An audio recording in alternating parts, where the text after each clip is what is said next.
So இதை நீங்கள் notice பண்ணியிருக்கீங்களா? ஒருத்தர் கொட்டாய் விட்டால் நமக்கும் கொட்டாய் வரும்.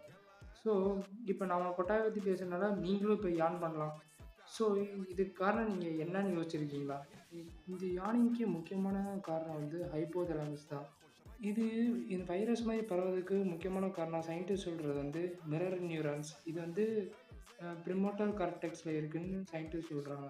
சயின்டிஸ்ட்க்கு இப்போ வரைக்கும் 100% தெரியாது நம்ம ஏன் யானிங் பண்ணுறோன்னு. நீங்கள் எப்போயாச்சும் பிறந்த குழந்தைய வந்து கொட்டாய் விட்டு பார்த்துருக்கீங்களா?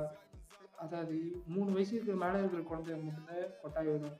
அது கீழே இருக்கிற குழந்தைங்கள்லாம் யானிங்கே பண்ணாது. ஆனால் சயின்டிஸ்ட்க்கு தெரில இப்போ வரைக்கும் ஏன் இந்த மாதிரிலாம் நடக்குதுன்னு. இது ஒரு மிகப்பெரிய மிஸ்ட்ரி தான். நிறைய தியரிஸ் இருக்குது, ஆனால் ஒரே சிங்கிள் தியரி மட்டும் இதெல்லாம் எக்ஸ்பிளைன் பண்ணல. ஏன் நிறைய ஸ்டூடெண்ட்ஸ் ஒரு காம்படிஷனோ இல்லை ஒரு எக்ஸாம்னோடய பயங்கரமாக யான் பண்ணுறாங்க இது வரைக்கும் தெரியாது.